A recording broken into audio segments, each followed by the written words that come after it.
Welcome back my YouTube channel. તમારા બધાનું મારા યુટ્યુબ ચેનલમાં સ્વાગત છે।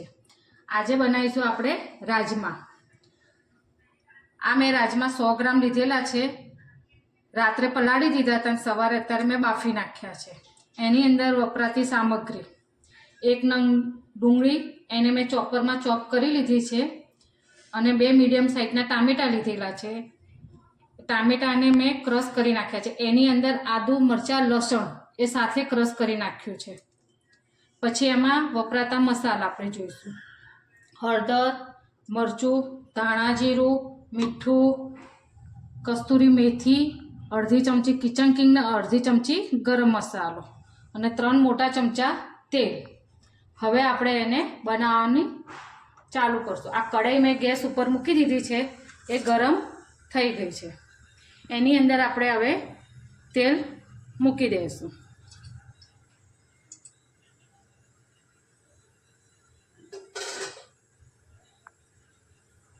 તેલ ગરમ થઈ જાય ત્યાં સુધી આપણે રાહ જોઈશું। જો હવે આપણું તેલ આવી ગયું છે, એમાં આપણે અડધી ચમચી જેટલું જીરું નાખીશું, હિંગ નાખીશું, એમાં આપણે તમાલપત્ર નાખીશું। હવે એમાં આપણે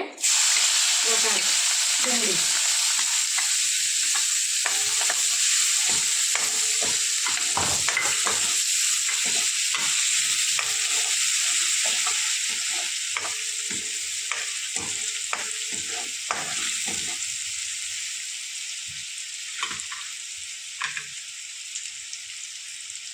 ડુંગળી ચડી જાય ત્યાં સુધી આપણે રાહ જોઈએ। જો હવે આપણી ડુંગળી આ ચડી ગઈ છે। હવે એમાં આપણે મસાલા કરીશું।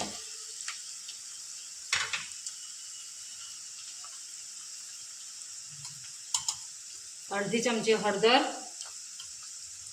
સ્વાદ અનુસાર મરચું, 1 ચમચી ધાણા જીરું, સ્વાદ અનુસાર મીઠું।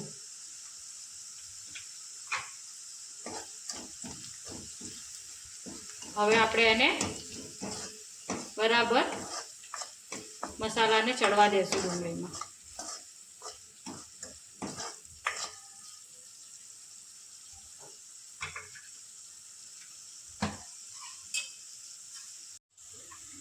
જો હવે આપણો આ મસાલો ચડી ગયો છે, બરાબર। એમાં આપણે હવે આ ટામેટાની પેસ્ટ નાખીશું।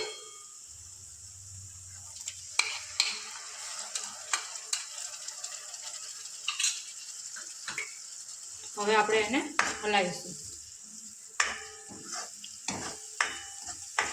હવે ટામેટાનો ચડે ત્યાં સુધી આપણે એને રાખીશું। જો તમે મારા ચેનલ ઉપર નવા આવ્યા હોય તો સબસ્ક્રાઈબ કરજો, લાઈક કરજો અને શેર કરજો, તો જેથી કરીને મને નવા વિડીયો મૂકવાની ઉત્સાહ આવે। જો હવે આપણે એની અંદર હવે આ ગરમ મસાલો અને કિચન કિંગ છે એ નાખીશું, અને તેલ છૂટે ત્યાં સુધી આપણે એને રહેવા દઈશું।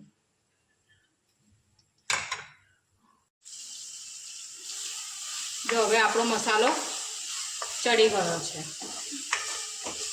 અને ગ્રેવીમાંથી તેલ પણ છૂટી ગયું છે, જુઓ તમે। હવે આપણે આ કસ્તુરી મેથી નાખી દઈશું,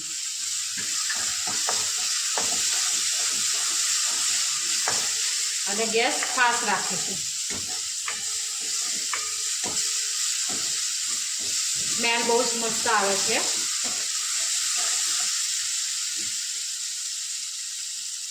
હવે એમાં આપણે આ બાફેલા રાજમા છે એ નાખી દઈશું, અને બરાબર હલાવીશું।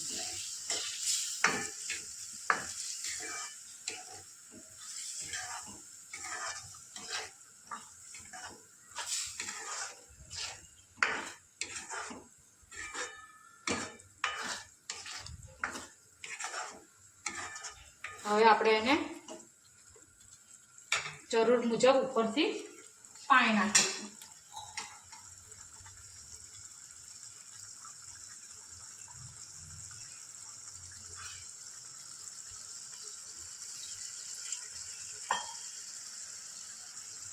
મેં 1 કપ જેટલું પાણી નાખ્યું છે.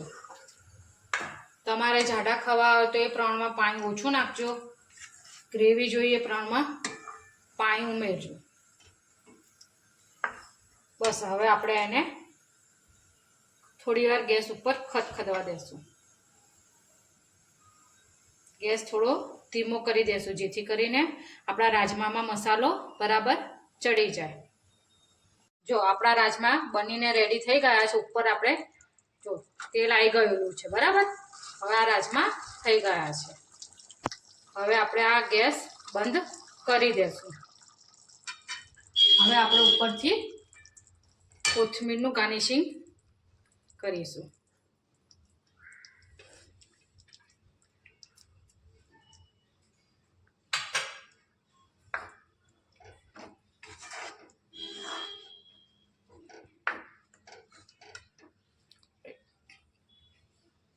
સર્વ કરીએ.